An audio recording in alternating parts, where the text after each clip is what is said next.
Welcome back to the Eduspark Sohail. तो आज है डेट 9 जुलाई 2026। तो जो आज हमने टॉपिक चुना है इनऑर्गेनिक केमिस्ट्री का, वो टॉपिक है हमारा ओवरलैपिंग। सबसे पहले ओवरलैपिंग की हम आपको डायग्राम बताएंगे, उसके बाद आपको डेफिनेशन बताएंगे।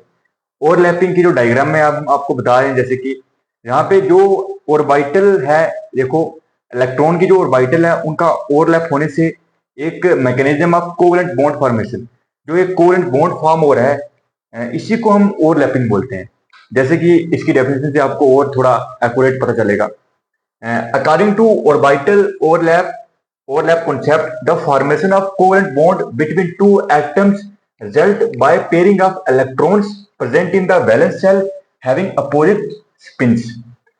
तो डेफिनेशन से बोल रही है कि जो अपोजिट, जैसे कि जो अपोजिट स्पिन्स के जो एटम्स होते हैं, जब वो आपस में मिलते हैं और उसकी वजह से एक मैकेनिज्म, मतलब जब ओवरलैपिंग होती है उन दोनों की अपोजिट स्पिन्स की, तो उसकी वजह से एक mechanism of covalent bond formation होता है।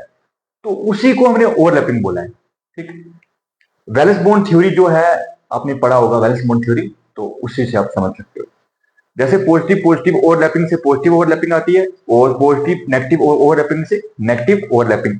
इसको आप ऐसे भी याद रख सकते हो, plus plus plus, plus minus minus.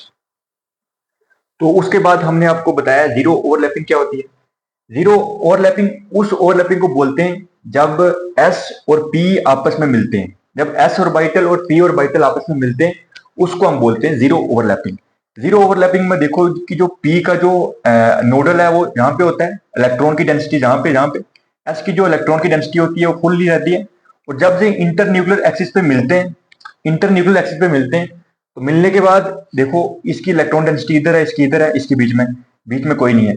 तो इसको मतलब इनकी कोई ओवरलैपिंग नहीं हुई है, जहाँ पे कोई भी ऑर्बिटल ओवरलैप नहीं हो रहे हैं, उनका कोई भी यहाँ पे कॉन्सेप्ट नहीं है, और जहाँ पे कोई भी कोवेलेंट बॉन्ड फॉर्म नहीं हो रहा है, इसलिए इसको बोलते हैं हम जीरो ओवरलैपिंग। तो आगे हमने इसके टाइप्स बताए। एनसीईआरटी में दो टाइप्स दी हुई है ओवरलैपिंग की। एक दी हुई है कोएक्सियल हेड एंड ओवरलैपिंग, एक कोवेलेंट साइड वे ओवरलैपिंग। एक एक करके हम दोनों टाइप्स के बारे में आपको बताते हैं। जो ये होती है कोएक्सियल हेड एंड ओवरलैपिंग, ये क्या होती है? Sigma bond formation. इसमें सिग्मा बॉन्ड का फॉर्मेशन होता है, आपको पता ही है, जैसे एक सिग्मा बॉन्ड होता है, दूसरा पाई होता है, पहला सिग्मा फिर पाई फिर पाई। तो कोएक्सियल हेड एंड ओवरलैपिंग में सिग्मा बॉन्ड का फॉर्मेशन होता है, और जहां पे mixing along the internuclear axis. और हेड एंड और कोएक्सियल में इंटरन्यूक्लियर एक्सिस जो है, जैसे कि हमने जेड एक्सिस ले लिया, तो इसी के अलोंग ही इन दोनों का आपस में मिक्सिंग होगी, तो इसी को हमने बोल दिया कोएक्सियल हेड एंड ओवरलैपिंग। तो अगर हम बात करें कोवेलेंट साइड वे ओवरलैपिंग की, तो वहां पे क्या होता है? पाई बॉन्ड का फॉर्मेशन होता है। वहां पे पाई बॉन्ड फॉर्म होता है, जैसे कि ये सिग्मा है और इसके ऊपर पाई, इसमें पाई बॉन्ड फॉर्म होता है परपेंडिकुलर टू इंटरन्यूक्लियर एक्सिस। ये जो होता है इंटरन्यूक्लियर एक्सिस से परपेंडिकुलर आपस में मिलते हैं, इनका जो मिलना होता है आपस में वो परपेंडिकुलर रहता है इंटरन्यूक्लियर एक्सिस से। ठीक, जैसे कि मैं आपको बताता हूं, यहाँ पे जो इंटरन्यूक्लियर एक्सिस ये वाली हमने जेड ले ली, जेड भी ले सकते हो एक्स वाई। तो जहां पे जो है इनका जो मिलना होता है ना, मिक्सिंग होता है, वो परपेंडिकुलर रहता है। और जहां पे बनता है पाई बॉन्ड, जहां पे पाई बॉन्ड बनता है, जहां पे देख सकते हो आप, ये जो आपस में मिल रहे हैं, जहां पे ये भी मिल रहे हैं। और जीरो ओवरलैपिंग में क्या था कि यहाँ पे कुछ इनका इलेक्ट्रॉन डेंसिटी जो है मिक्स नहीं हो रहा था, इसको इसलिए हमने एस और पी के बोल दिया जीरो ओवरलैपिंग। और जहां पे हमने पी के ले लिए, पी के ले लिए और इंटरन्यूक्लियर एक्सिस पे मिल रहे हैं, हेड ऑन पे हो रहा है तो उसको कोएक्सियल बोल दिया, और अगर परपेंडिकुलर हो रहा है उसी को कोवेलेंट बोल दिया। तो यहाँ पे एक सोइल स्टार, यहाँ पे ऐसे बोल सकते हो, एक एनसीईआरटी का कॉन्सेप्ट है जो आपको पता होना चाहिए, एग्जाम में आने के चांस रहते हैं, इसका एमसीक्यू आ जाता है। यहाँ से जो सिग्मा बॉन्ड होता है वो स्ट्रांगर होता है पाई से। सिंपल सा कॉन्सेप्ट है, जो सिग्मा बॉन्ड होता है वो पाई से स्ट्रांग होता है। तो फिर ये क्वेश्चन है जिसमें बच्चे जो इसका ऑर्डर रहता है वो अक्सर ठीक नहीं करते हैं। बच्चे बोलते हैं कि सिग्मा जो है वो पाई से ज्यादा है, तो इसको ज्यादा कर लेंगे। लेकिन देखो जहां पे सिग्मा अकेला है, जहां पे सिग्मा के साथ पाई है, जहां पे सिग्मा पाई पाई, अगर सिग्मा अकेला है, लेट ज्यूम कर लेते हैं कि सिग्मा की वैल्यू कुछ 100 है और पाई की कुछ 20 है।